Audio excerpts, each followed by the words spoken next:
जो लक्ष्मी की वृद्धि करने वाला है वो गोवर्धन पर्वत।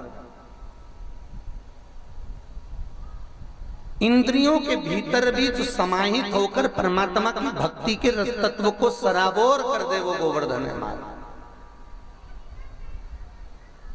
भक्ति तत्व में जो डूब जाए।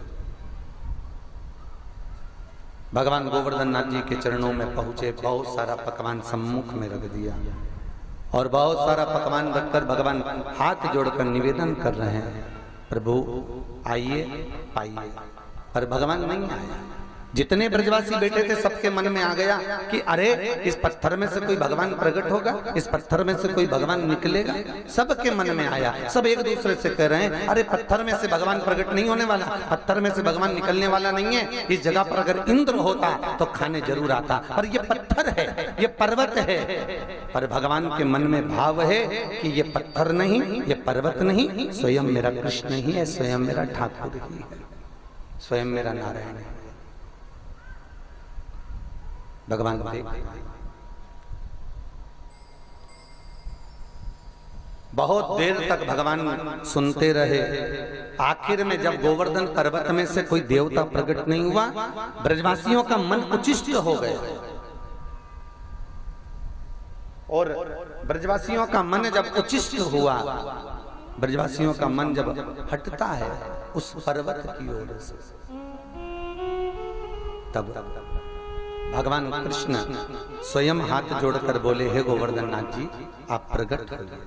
और गोवर्धन पर्वत में से भगवान कृष्ण का ही एक स्वरूप प्रकट हो गया।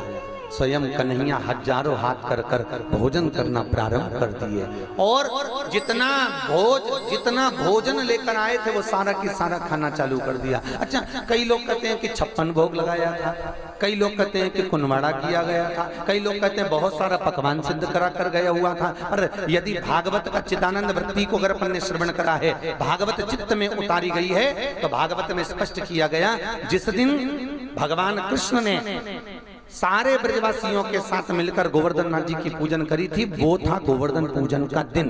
कब आता है? जम के बोलो। दीपावली के दूसरे दिन।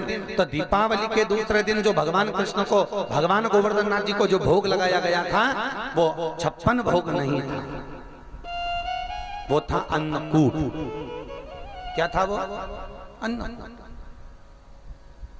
वो 56 भोग नहीं है, वो अन्नकूट। अन्नकूट का मतलब जानते हो कि घर में जो भी सामग्री बनी है, घर में जो भी प्रसादी बनी है, घर में जो भी भोजन बना है, वो सारा की सारा भोजन बनाकर भगवान के चरणों में ले जाकर रखना, भगवान उस भोजन को पाएं। ये अन्नकूट की परिभाषा है। 56 भोग कब लगा था? 56 भोग लगने का भी एक समय था। कब? जब भगवान कृष्ण ने पर्वत को अपनी उंगली पर उठाया। जब भगवान कृष्ण ने गोवर्धन पर्वत को अपनी उंगली पर उठाया और पर्वत को अपनी उंगली पर उठाया, एक दिन में भगवान 7 बार भोजन करते थे। 7 दिन तक जब पर्वत को उंगली पर उठाया तो भगवान ने 7 दिन तक आटोयाम का भोजन, भगवान जो 8 बार भोजन करते थे भगवान ने भोजन नहीं पाया।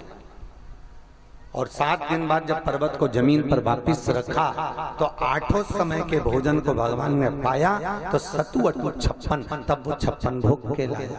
पर आज के जमाने में तो लोग 56 भोग भी नहीं जानते कि कौन से देवता को लगाना, कौन से देवता को लगाया जाए, किस देवता को लगाना चाहिए, किस देवता को नहीं लगाना चाहिए। आज भी लोगों को यही ज्ञान नहीं है कि 56 भोग किसको लगाएं, किसको ना लगाएं। महाराज अभी एक जगह पर तो कहीं पर हमने देखा था कि शनि महाराज को 56 भोग लगा दिया। कौन से महाराज को? अरे जन के तो बोलो, शनि महाराज का। तो हमने मंदिर वालों से पूछा, समिति से, क्यों भैया ये मंदिर शनि महाराज का है? हाँ। तुमने 56 भोग शनि महाराज को लगाया? हाँ। तो ये 56 भोग खाएगा कौन? तो क्या सब भगत लोग खाएंगे? तो हमने कहा कि शनि कथा में लिखा हुआ है, आप लोगों ने अगर शनि की कथा पढ़ी होगी तो उसमें लिखा हुआ है, शनि कथा में लिखा हुआ है कि शनि का भाग केवल जोशी ही ले सकता है।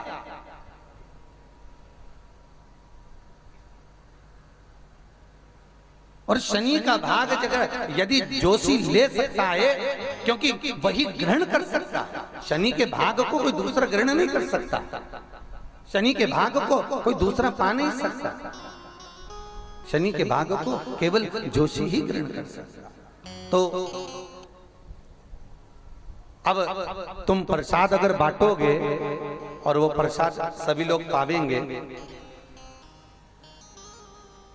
तो वो प्रसाद की महत्वता हमारा शास्त्र नहीं करता।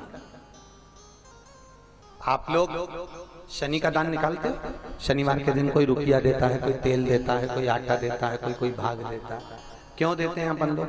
शनि का भाग किस लिए प्रदान किया जाता है? कि हमारे ऊपर का जो भार तत्व हो, हमारे ऊपर जो भार बना हुआ है, जो हमने ग्रहों को कोई दोष प्रदान करा हो, या हमारे ग्रह ठीक ना चल रहे हो, या हमारे जीवन में कोई अशांति समाहित हो, वो भार तत्व हमारा सब ये शनि महाराज के साथ चले जाए। भोग की भी महत्वता है कि भोजन हम किसको कराएं।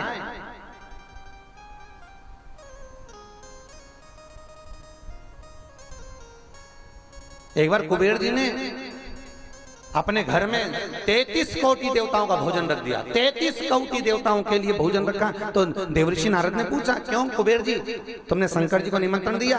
कुबेर जी बोले, वो तो मैं भूल गया। अब कुबेर को यह लगा कि मैं भगवान शंकर को भूल गया। देवर्षि नारद ने कहा, ये तुम्हारी गलती है कुबेर, अगर तुम्हें कुबेर का पद किसी ने दिया है तो शंकर भगवान ने दिया। जिस कुबेर की आप दीपावली पर पूजन करते हो, ये कुबेर कौन है? तो शिव महापुराण की कथा में लिखा, एक चोर शिवरात्रि के दिन शंकर के मंदिर में चोरी करने के लिए गया था। उसके पास में उजाला करने के लिए अंधेरा बहुत था, जंगल में देखने के लिए कुछ भी नहीं था। उसने अपने तन के कपड़े को उतारा, त्रिशूल को उठाया, उस कपड़े को त्रिशूल में लपेटकर दिए से आग लगाकर चारों तरफ उजाला कर कर चोरी का सामान ढूंढ रहा था। इतने में शंकर भगवान प्रसन्न होकर प्रकट हो गए। मांग, तुझे क्या चाहिए? वो कहता है, प्रभु मैं पहचाना नहीं, आप कौन हो? भगवान शंकर कहते हैं, मैं शिव हूं। चोर कहता है, मैं चोर हूं। प्रभु मैं पहचाना नहीं आपको। नाथ मांग, तुझे क्या चाहिए? उसने कहा, प्रभु मैंने तो ऐसा कोई अच्छा काम करा नहीं, और आप प्रकट कैसे हो गए? शंकर भगवान बोले, आज शिवरात्रि के दिन तूने मेरे मंदिर में प्रकाश करा है, जा मैं तुझे कुबेर का सिंहासन प्रदान करता हूं, तू कुबेर बनकर बैठेगा। तो जिस दीपावली के दिन जिस कुबेर के लोग पूजन करते, चोट्टा है, चोर।